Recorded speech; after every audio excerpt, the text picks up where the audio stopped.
Assalamualaikum warahmatullahi wabarakatuh. Innal hamdalillah nahmaduhu wa nasta'inuhu wa nastaghfiruh wa na'udzu billahi min shururi anfusina wa min sayyiati a'malina. May yahdihillahu fala mudilla lahu wa may yudlil fala hadiya lahu. Asyhadu an la ilaha illallah wahdahu la syarika lahu wa asyhadu anna Muhammadan abduhu wa rasuluh. Ya ayyuhalladzina amanu taqullaha haqqa tuqatih wa la tamutunna illa wa antum muslimun. Ya ayuhan nas ittaqu rabbakum alladzi khalaqakum min nafsin wahidah wa khalaqa minha zawjaha wa bassa minhuma rijalan katsiran wa nisaa wattaqullaha alladzi tasaaluna bihi wal arham innallaha kana 'alaykum raqiba. Ya ayyuhalladzina amanu taqullaha wa qulu qawlan sadida yuslih lakum a'malakum wa yaghfir lakum dhunubakum wa man yuti'illah wa rasulahu faqad faza fawzan 'azima. Wa ba'd, fa inna asdaqal hadits kitabullah wa khairal huda huda Muhammadin sallallahu alaihi wasallam wa syarrul umuri muhdatsatuha fa inna kulla muhdatsatin bid'ah wa kullu bid'atin dhalalah wa kullu dhalalatin finnar. Tuhan pimpin rahimani rahmatullah. Alhamdulillah, pada malam hari ini kita kembali melanjutkan kajian kita membahas tentang rukun iman atau kita bagaimana beriman kepada Allah dan seterusnya. Sekarang kita masuk kepada perkara beriman kepada Rasul-Rasul Allah Subhanahu wa taala. Di antara bentuk keimanan kita kepada Rasulullah Subhanahu wa taala adalah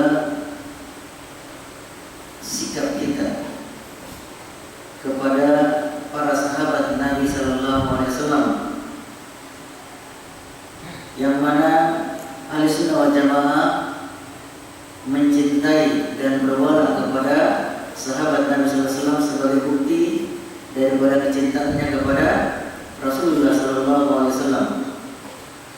Kemudian pada malam hari ini juga kita akan membahas tentang sikap Ahlussunnah wal Jamaah terhadap istri-istri Nabi sallallahu alaihi wasallam. Min usuli Ahlussunnati wal Jamaati al-wala li zawjati Nabi sallallahu alaihi wasallam. Di antara usul prinsip dasar Ahlussunnah wal Jamaah memberikan wala, an-nasr, pertolongan, membela, memberikan pembelaan kepada istri Nabi sallallahu alaihi wasallam. Disebutkan dalam kitab Aqid Wasithiyah, kata Syekhul Islam Ibnu Taimiyah, wa yatawallawna azwaja Nabi Rasulullah sallallahu alaihi wasallam ummahatil mu'minin yu'minuna bi annahunna azwajuhu fil akhirati, khususan Khadijah radhiyallahu anha ummu aksaril awali wa awwalu man amana bi wa adadahu ala amrihi wa kana laha minhu manzilatul aliyah wa siddiqata binta siddiq radhiyallahu anha allati qala fiha Nabi sallallahu alaihi wasallam fadlu aisyata ala nisa'i ka fadli sarid ala sa'idit ta'am. Ahlussunnah wal Jamaah memberikan wala kepada istri Nabi sallallahu alaihi wasallam, yang mana istri-istri Nabi itu sebagai ummatul mukminin, ibu-ibunya kaum mukminin. Ahlussunnah wal Jamaah beriman, meyakini bahwa sesungguhnya istri-istri Nabi itu adalah istri-istri Nabi juga di akhirat. Istri-istri Nabi di dunia itu adalah istri-istri Nabi di akhirat. Terkhusus Khadijah radhiyallahu anha. Khadijah ini adalah ummu aksari awali, ibu dari kebanyakan anak-anaknya Rasulullah SAW, dan yang paling pertama menolong Rasulullah SAW dan beriman kepada Rasulullah SAW, dan keadaan Khadijah ini di sisi Rasulullah SAW manzilatul aliyah, memiliki kedudukan yang tinggi. Kemudian Siddiq bintu Siddiq, Siddiqah bintu Siddiq, Aisyah radhiyallahu anha, yang mana Nabi sallallahu alaihi wasallam pernah berkata tentang Aisyah, keutamaan Aisyah atas seluruh wanita seperti keutamaan tadi, makan yang paling enak dari seluruh makanan yang ada. Ini diantara usul atau keyakinan Ahlussunnah wal Jamaah bahwasanya mereka Ahlussunnah wal Jamaah mencintai, berwala, memberikan pertolongan dan membela istri-istri Nabi sallallahu alaihi wasallam. Mereka meyakini bahwasanya istri-istri Nabi di dunia juga menjadi istri-istri Rasulullah SAW di akhirat atau di surga nanti. Kemudian di sini dijelaskan bahwasanya di antara istri-istri Nabi yang utama atau yang lebih utama ada dua, yaitu Khadijah dan Aisyah, yang mana keduanya adalah afdalun nisa Nabi sallallahu alaihi wasallam. Semulia-mulia atau yang paling mulia dari istri-istri Nabi. Meskipun para ulama berselisih pendapat mana yang lebih mulia, Khadijah atau Aisyah. Sebagian ulama mengatakan Khadijah lebih mulia daripada Aisyah, sebagian juga mengatakan Aisyah lebih mulia daripada Khadijah. At-tahqiq, tetapi pendapat yang benar bahwasanya likulli wahidah minhunna, pada setiap salah satu dari keduanya memiliki keutamaan-keutamaan yang tidak didapatkan kepada yang lainnya.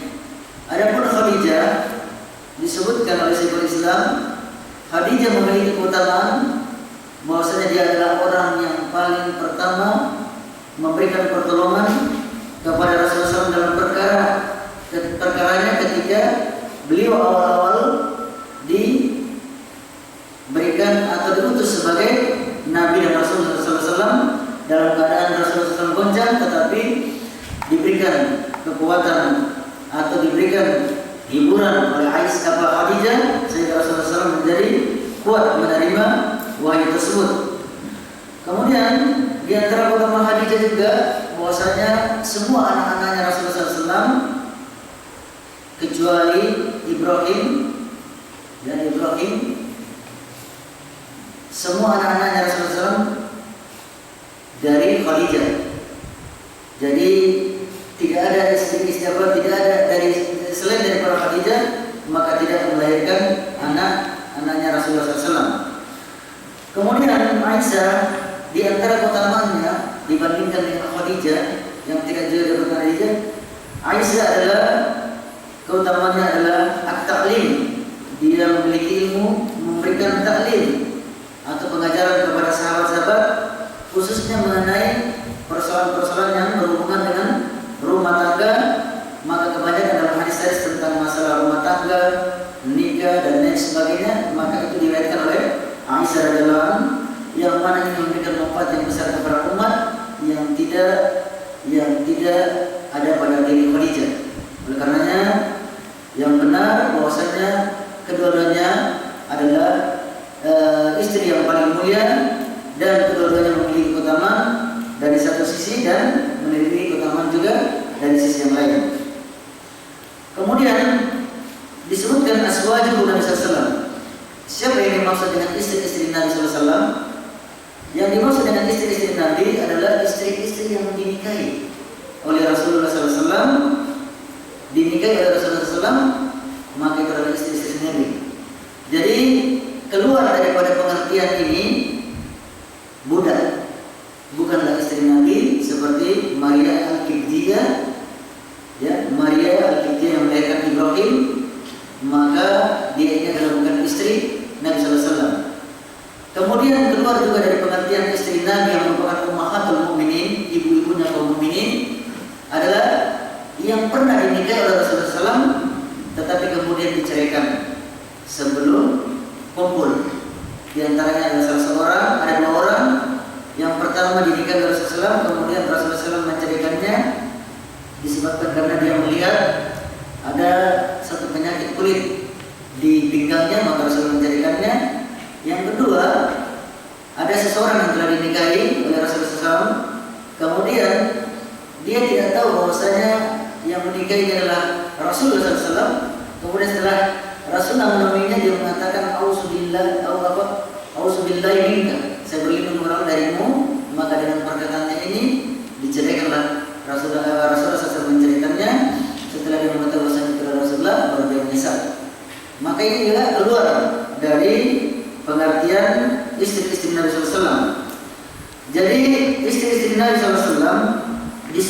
sebagai ummahatul mu'minin. Sebagaimana dalam ayat Al-Quran, An-Nabiyyu aula bil mu'minina min anfusihim wa azwajuhum ummahatuhum. Nabi itu lebih utama dari diri mereka, ya.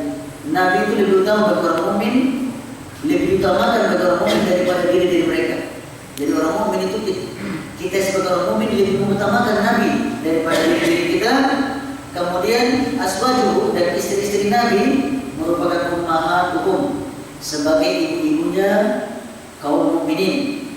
Yang dimaksud dengan ibu di sini, ibu sebagai ibu dalam rangka ikhtiram wa tahrim. Kata para ulama, ikhtiram wa tahrim.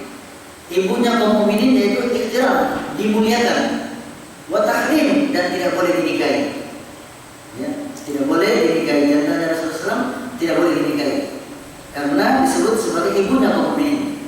Tetapi bukan berarti dia sebagai mahram kita, mahramiyah, sebagai mahram kita, tidak. Karena disebutkan dalam ayat yang lain bahwasanya para sahabat ketika bertanya kepada istri-istri Nabi tentang persoalan-persoalan rumah tangga, maka mereka bertanya di belakang hijab. Mereka wanita ajnabiyah, meskipun ibu kita, tetapi dia adalah wanita ajnabiyah, bukan mahram kita. Oleh karenanya bukan mahram ibu dalam mahram, tetapi ibu dalam ikhtiram, dalam kita memuliakan istri-istri Nabi Sallallahu Alaihi Wasallam. Kemudian yang mana istri-istri Nabi Sallallahu Alaihi Wasallam? Yang pertama disebutkan adalah Khadijah binti Khuwailid, menikah dengan Rasulullah SAW sebelum diutus, sebelum bi'tsah, sebelum diutus atau diangkat sebagai Nabi. Khadijah menikah dengan Rasulullah SAW ketika Rasulullah berumur 25 tahun, sedangkan Khadijah berumur 40 tahun. Khadijah menikah dengan Rasulullah SAW setelah sebelumnya menikah 2 kali. Jadi Rasulullah SAW itu adalah suami ketiga dari Khadijah radhiyallahu anha. Kemudian Khadijah ini wafat 3 tahun sebelum hijrah ke Madinah. Ya, sampai dikatakan bahwasanya tahun kesekian bersamaan dengan tahun wafatnya Abu Talib, pamannya Rasulullah SAW. Orang-orang yang dicintainya wafat pada tahun tersebut 3 tahun sebelum hijrah. Rasulullah SAW tidak pernah menikah, ya, sampai kematiannya Khadijah radhiyallahu anha. Kemudian ini disebutkan bahwasanya dia memiliki 6 orang anak, 4 wanita dan 2 orang laki-laki. Yang pertama laki-laki Al-Qasim, sehingga dikatakan Rasulullah gelarnya lengkapnya Al-Qasim. Kemudian yang kedua adalah Tohir, atau disebut juga Abdullah, ya, Thayyib juga namanya Abdullah, Thayyib atau Tohir. Kemudian dari anak-anaknya Zainab, mana perempuannya Zainab, Ummu Kulsum, Ruqayyah dan Fatimah radhiyallahu anha. Jadi 2 yang dinikahi oleh Utsman, Ummu Kulsum dan Ruqayyah. Zainab dinikahi oleh Abul As, kemudian Fatimah dinikahi oleh Ali bin Abi Thalib. Kemudian setelah meninggalnya Khadijah, Rasulullah menikah dengan Saudah binti Zam'ah, yang dia ini termasuk sebab turunnya ayat hijab. Waqarna fi buyutikunna, tetap tinggal di rumahmu, kemudian yudhina alaihinna min jalabibihinna, termasuk turunnya ayat hijab. Setelah itu Rasulullah SAW menikah dengan Aisyah. Rasulullah menikah dengan Aisyah itu dengan mimpi disebutkan bahwasanya dibawalah Aisyah di depan Rasulullah SAW, kemudian dibuka tabirnya ternyata Aisyah. Maka dia Aisyah ini sebenarnya nikah dengan wahyu, ya, diakadkan dengan wahyu. Aisyah menikah dengan Rasulullah SAW pada umur 6 tahun, 60 sana. Umur 6 tahun Rasulullah SAW menikah dengan Aisyah, dinikahkan dengan Aisyah, akadnya. Kemudian nanti setelah hijrah setelah Rasulullah SAW hijrah ke Madinah, Aisyah ketika itu berumur 9 tahun baru berkumpul bersama dengan Rasulullah satu rumah tangga. Kemudian setelah itu Rasulullah SAW menikah dengan di antara istri-istri Rasulullah SAW, Ummu Habibah Ramlah binti Abi Sufyan. Keempat, Ummu Habibah Ramlah binti Abi Sufyan. Dia adalah seorang wanita yang 2 kali hijrah ke Habasyah dan hijrah ke Madinah. Kemudian setelah itu menikah. Kemudian di antara istri Rasulullah SAW Maimunah. Kemudian di antaranya lagi Sofia binti Huyai. Ini adalah turunannya Harun bin Imran. Turunannya orang Yahudi, Harun bin Imran. Jadi pimpinannya Bani Nadir. Kemudian Juwairiyah bin Haris, anak pimpinannya Bani Mustalib. Kemudian menikah dengan Ummu Salamah.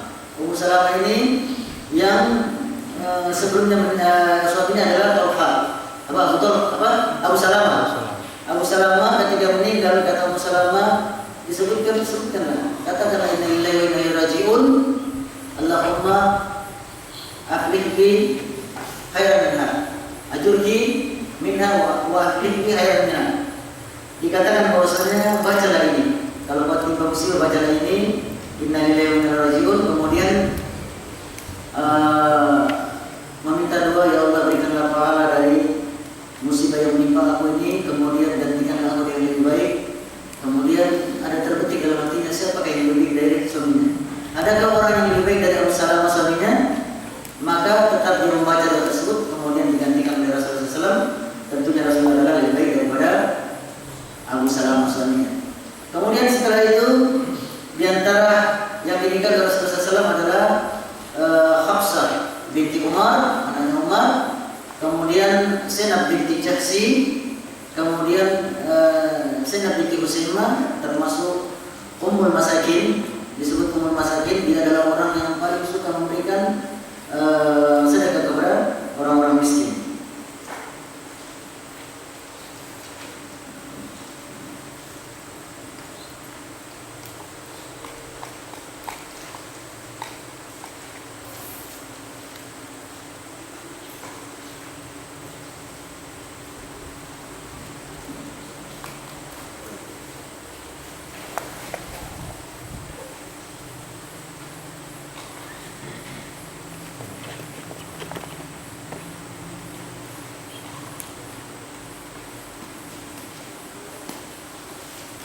Kemudian disebutkan juga bahwasanya mana yang lebih utama antara Fatimah dengan Aisyah.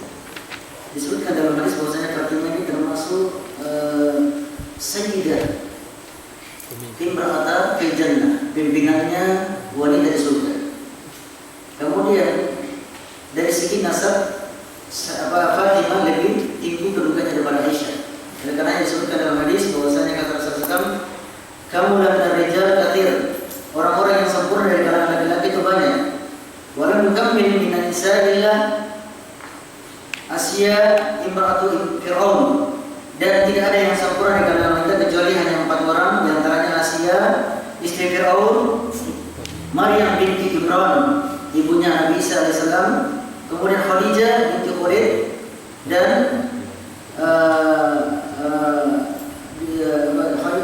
Khadijah binti Khuwailid.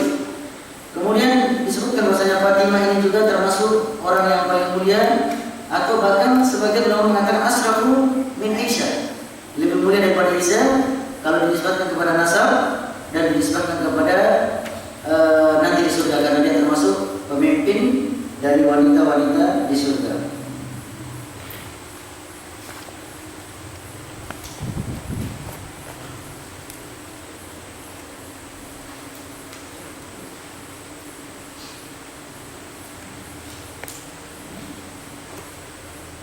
Wamin usuli ahli sunnati wal jamaah, di antara usul atau prinsip dasar ahli sunnah wal jamaah, al-imsaku amma syajara baina sahabati, mereka menahan diri baik lisannya maupun hatinya dari apa-apa yang terjadi persisian di antara kalangan para sahabat.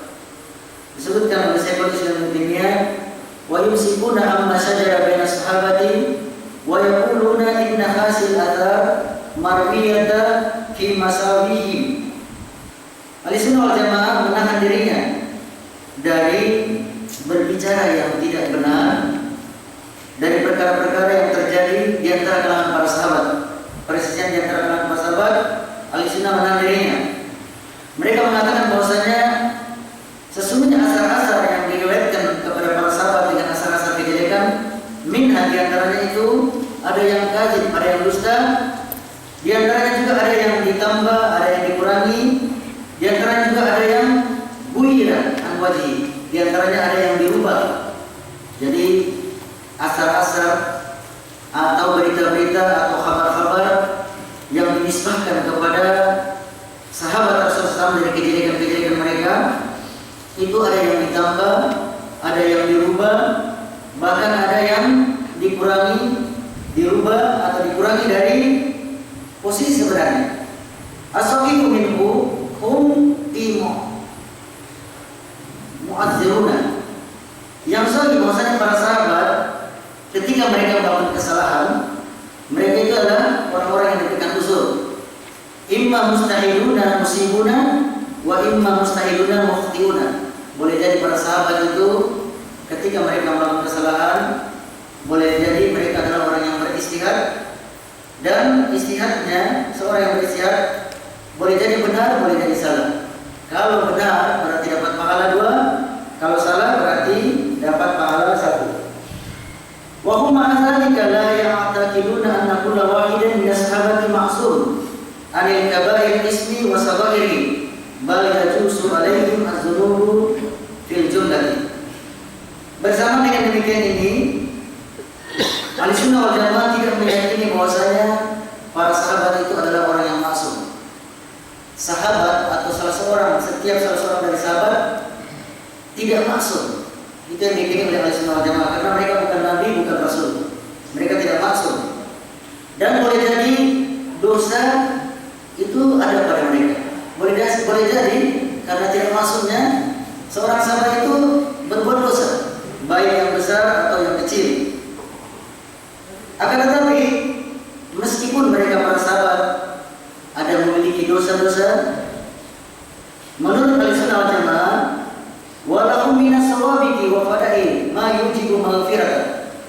Mereka para sahabat itu memiliki keutamaan, yakni sebagai pendahulu dari umat Islam ini, dan mereka mempunyai keutamaan-keutamaan yang besar yang dengan keutamaan tersebut mewajibkan untuk menghapuskan dari dosa-dosa dan kesalahannya.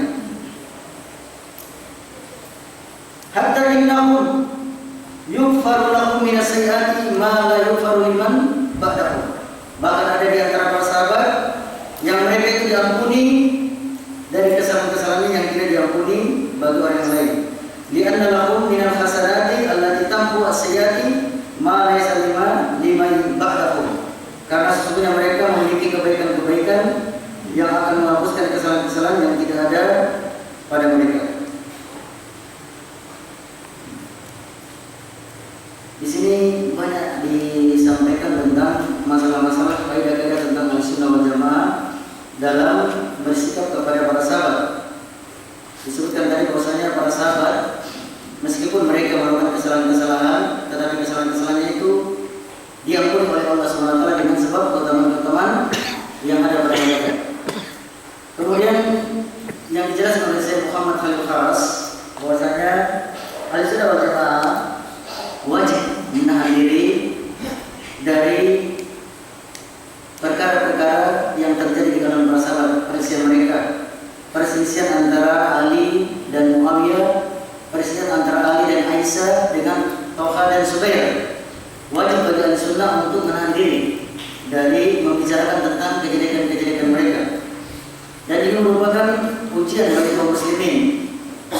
Ya, ujian bagi kaum muslimin untuk menguji seseorang Ahlussunnah atau tidak, maka ujiannya adalah diantaranya bagaimana sikap dia dengan para sahabat. Kalau mereka diam dari perkara-perkara, tidak membicarakan kejelekan-kejelekan para sahabat, maka mereka termasuk orang yang dikatakan sebagai Ahlussunnah wal Jamaah. Kemudian juga oleh Syekh bahwasanya hukum kita kepada para sahabat adalah ada dua, al-hukmu ala fa'il. Kemudian yang kedua adalah mauqifina minal fa'il.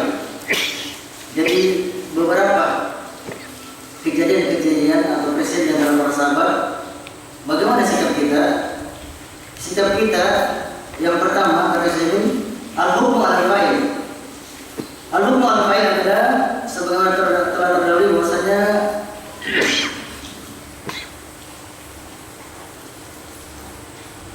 apa yang terjadi atau peristiwa di antara kalangan masyarakat terjadi itu bukan karena saling dengkinya para sahabat, tetapi ada istihadnya mereka. Seperti disebutkan kemarin bahwasanya ketika terjadi perang antara Muawiyah dan Ali, itu disebabkan karena istihad mereka tentang pembunuhan Utsman. Ali menginginkan bahwasanya bayar dulu dia, kemudian baru kita mencari siapa yang membunuh Utsman. Sedangkan Muawiyah berpendapat bahwasanya dia tidak mau membayar Ali sebelum diselesaikan dulu tentang pembunuhan Utsman.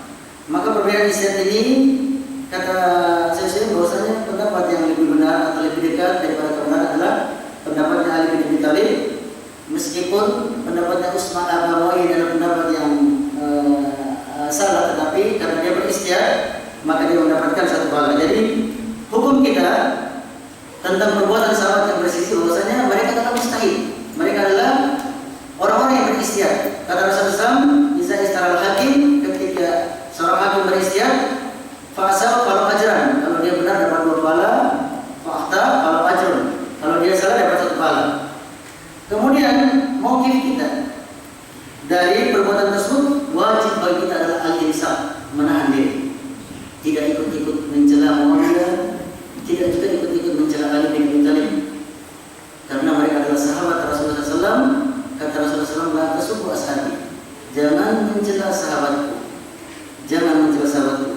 Mereka adalah orang-orang yang menemani Rasulullah SAW dalam berjihad dan berhijrah, dan mereka adalah orang-orang yang memiliki hati yang lebih baik daripada hati-hati manusia.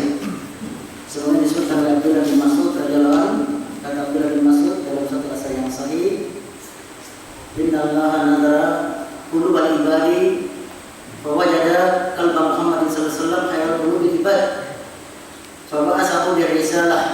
Sesungguhnya Allah, kata Ibnu Mas'ud, melihat hati-hati para hamba. Allah melihat hati-hatinya manusia dari awal sampai akhir.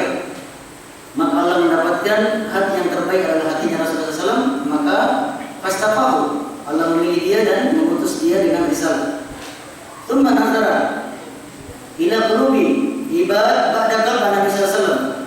Kemudian Allah memandang lagi hati-hati para hamba setelah hatinya Rasulullah SAW. Fawajada quluba ashabi Nabi SAW, maka Allah mendapatkan hati-hatinya para sahabat adalah khairul qulubil ibad, hati yang terbaik di antara para hamba. Fajalahum musa'an nabiyyu yuqatiluna ad-din, maka Allah memilih mereka para sahabat sebagai busara, sebagai pembantu-pembantunya Nabi. Mereka berperang membela agama Allah Subhanahu wa taala. Jadi asal Ibnu Mas'ud ini adalah asal yang sahih yang menyebutkan bahwasanya tidak sembarang menjadi seorang sahabat, sudah menjadi pilihan Allah Subhanahu wa taala, dan para sahabat adalah orang yang memiliki hati-hati yang paling mulia, hati-hati yang paling mulia daripada hati para hamba. Oleh karenanya kita tidak boleh mencela mereka, dan yang terjadi di kalangan mereka adalah mustahid. Mereka semua para sahabat adalah mustahid. Kalau dia beristihad salah dapat pahala 1, kalau dia beristihad benar dapat pahala 2. Oleh karenanya tidak boleh kita mencela orang yang mendapatkan pahala dari istihadnya tersebut.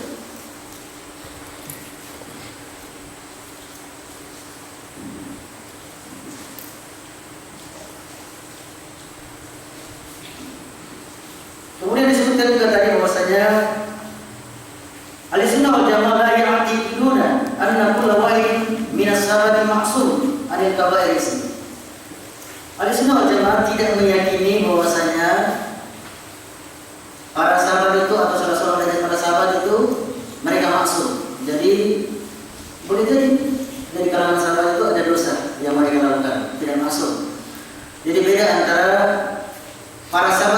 seorang sahabat. Jadi ijma'nya sahabat itu maksum. Kalau ijma'nya sahabat maksum. Karena kata Rasulullah, la tajtamu ummati ala dalalah. Umatku tidak akan bersepakat di atas kesesatan. Jadi kalau ijma', kalau para sahabat berijma' itu maksum. Tetapi kalau salah seorang dari sahabat berpendapat, maka boleh jadi benar, boleh jadi tidak. Boleh jadi benar, boleh jadi tidak. Bahkan di antara kalangan sahabat ada juga yang melakukan dosa-dosa, tetapi dosa-dosa mereka adalah maghfurun. Siapa yang bisa menjelaskan di antara para sahabat yang melakukan dosa, bahkan dosa besar? Khatib bin Abi Baltaq, dia termasuk pernah melakukan dosa besar, tapi disebutkan dalam kaidah Ahlussunnah bahwasanya mereka kesalahannya diampuni sebagaimana tidak diampuni oleh orang lain. Kata Rasulullah SAW kepada Allah SWT berkata tentang ahli Badar, "Iqmalun faqad ghufira faqad ghafartu lakum." Berbuat apa saja kamu. Bagi ahli Badar berbuat apa saja, Allah sudah mengampuninya. Berbeda dengan kaum mukminin yang lain. Kalau berbuat sesuatu kesalahan, maka bisa jadi Allah mengampuni, bisa jadi juga Allah mengasal. Tetapi kalau ahli Badar berbuat apa saja, maka Allah akan mengampuninya. Jadi ini termasuk jadi utama Allah sendiri yang berbicara dalam diskusi. Khatib bin Abi Baltaq dia ingin membongkar rahasia pasukan perang Rasulullah SAW, dan dia termasuk membongkar atau membuka rahasia membocorkan rahasia Rasulullah SAW termasuk dosa besar. Maka ini termasuk dosa besar, tapi dia mendapatkan ampunan karena dia adalah ahli perang Badar. Kemudian diantaranya lagi disebutkan waktu terjadi ifki itu berita bohong tuduhan kepada Aisyah, ada sebagian sahabat juga yang ikut-ikut berbicara tentang tuduhan yang kena kepada Aisyah. Di antaranya disebutkan Hasan bin Sabit,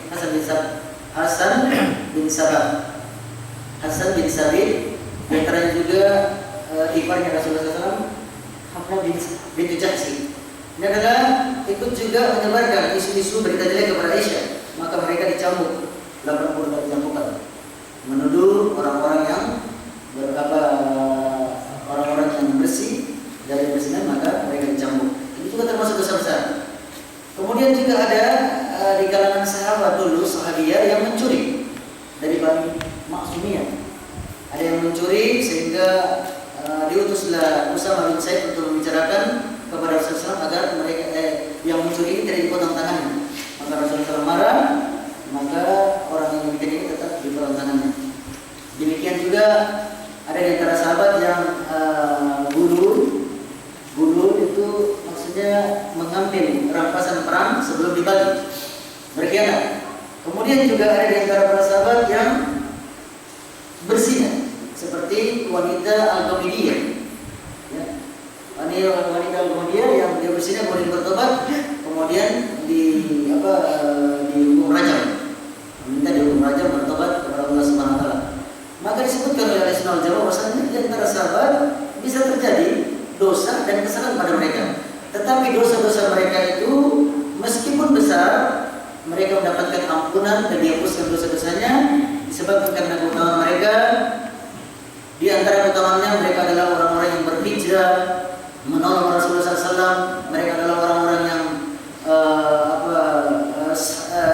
as-sabiqun al-awwaluna, yang mula-mula masuk Islam, dan mereka mendapatkan ujian-ujian berupa peperangan. Maka ujian-ujian itu sebagai kafarat bagi dosa-dosa mereka.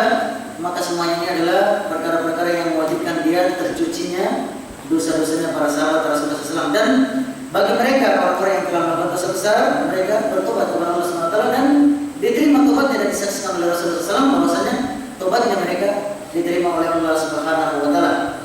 Maka inilah keyakinan Ahlussunnah wal Jamaah bahwasanya ijma'nya para sahabat itu adalah maksum, tetapi kalangan orang per orang atau individu dari para sahabat tidaklah maksum. Terkadang mereka terjatuh dalam kesalahan, baik dosa besar maupun dosa kecil, tetapi dosa-dosa yang mereka lakukan itu adalah kadarnya kecil, kemudian diampuni oleh Allah Subhanahu wa taala disebabkan karena keutamaan-keutamaan besar yang tidak didapatkan dari orang-orang yang selain para sahabat Rasulullah SAW.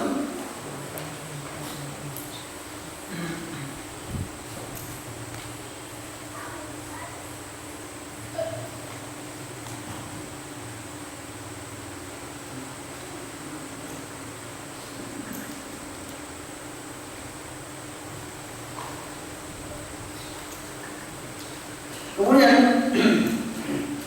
disebutkan juga di sini di antara akidah atau usul atau prinsip Ahlussunnah wal Jamaah bahwasanya mereka para sahabat adalah suffatu minal quruni hasil ummah allati hiya khairul umami wa akramuha 'ala Allah azza wa jalla. Mereka para sahabat adalah pilihannya, orang-orang pilihannya dari umat ini, dan sebaik-baik umat. Dia pilihan umat Islam, orang-orang pilihan umat Islam, dan sebaik-baik umat. Bahkan dikatakan bahwasanya para sahabat itu adalah lebih bagus daripada orang Hawariyunnya, orang-orang Hawariyunnya atau pengikutnya Nabi Isa, dan lebih bagus daripada orang-orang pengikutnya Nabi Musa, dan pengikutnya Nabi Nuh alaihissalam.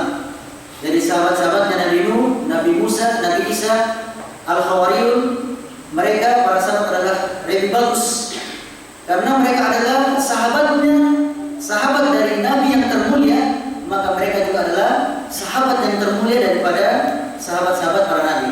Jadi kalau dibandingkan antara sahabatnya orang-orang Hawariyun, sahabatnya Nabi Isa, dan sahabatnya Nabi Musa, dan sahabatnya Nabi Nuh yang masuk dari yang naik di atas perahu Nabi Nuh, maka kalau dibandingkan dengan sahabat Rasulullah SAW, maka mereka adalah khairul umami, sebaik-baik umat. Bahkan disebutkan dalam sebuah hadis bahwasanya sahabat kata Rasulullah SAW, kalian itu berada di antara 70 umat. Kalian para sahabat berada di antara tawafuna ala sab'ina umat.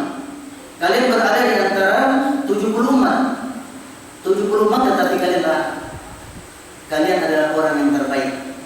Jadi sahabat Rasulullah SAW ini merupakan orang pilihan atau orang yang terbaik di antara umat Islam, dan mereka adalah sahabat yang terbaik kalau dibandingkan dengan semua sahabat-sahabat Rasulullah, semua sahabat-sahabat para nabi alaihi wasallam. La kana wa la yakunu mislahu. Disebutkan bahwasanya kebaikan mereka atau khairul ummah, kebaikannya mereka adalah tidak ada semisalnya, baik yang lahir, yang sabit atau yang lain. Baik yang terdahulu tidak ada misalnya, tidak ada samanya kebaikan para sahabat ini, tidak ada samanya, baik kebaikan umat-umat terdahulu maupun kebaikannya umat-umat yang setelahnya. Jadi kebaikan para sahabat itu adalah kebaikan atau sebaik-baik umat kalau dibandingkan dengan umat-umat atau sahabat-sahabatnya Nabi Sallallahu Alaihi Wasallam, para nabi yang lainnya.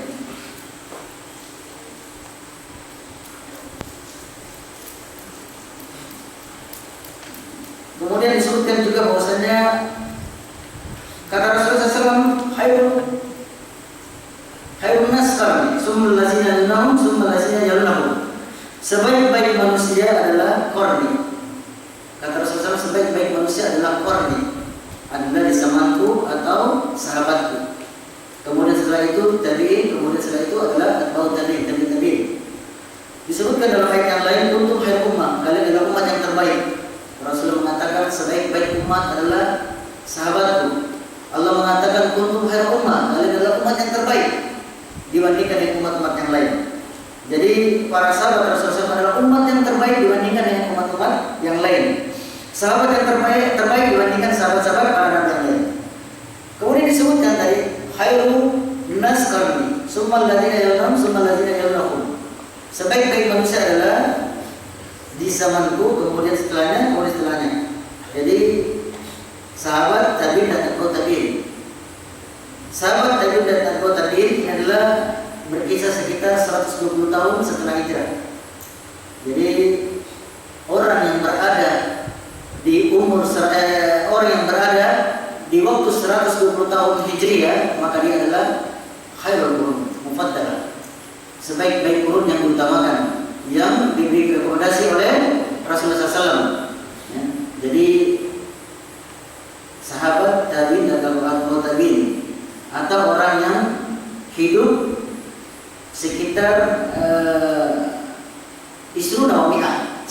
minal hijrah. 120 tahun setelah hijrah orang hidup pada waktu itu adalah qurun mufaddila.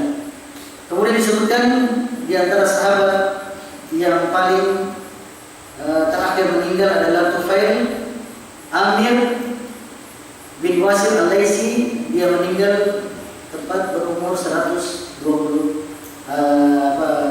pada tahun 120 Hijriah. Jadi setelah hijrah Rasulullah ke Madinah 120 tahun, dia termasuk sahabat yang paling meninggal, paling terakhir meninggal, Tufail Amir bin Wasil Al-Laisi. Disebutkan dalam Fathul Bari, Ibnu Hajar Asqalani mengatakan bahwa ittafaqu anna akhir man kana min tabi'in mimman yuqbalu qawluhu min asyir ila hududin isyrina wa min as ila hududin isyrina wa mi'atain. Kata Ibnu Hajar Asqalani dalam Fathul Bari, sepakat ulama bahwasanya orang yang masuk dalam kurun yang mufaddalah adalah orang yang hidup sampai batas 120 tahun Hijriah. Jadi setelahnya maka mereka ini bukan lagi kurun mufaddalah. Yang jelas kesimpulannya bahwasanya Ahlussunnah wal Jamaah mereka berwala kepada istri-istri Nabi SAW. Berwala itu artinya nusrah, memberikan pertolongan, membela daripada tuduhan-tuduhan jelek dari orang-orang Syiah, menuduh Aisyah dengan tuduhan-tuduhan yang jelek. Kemudian mereka Ahlussunnah wal Jamaah berkeyakinan bahwasanya meskipun para sahabat itu adalah tidak maksum, mereka terjadi kesalahan atau dosa, tetapi dosa mereka adalah kemungkinan mereka adalah berijtihad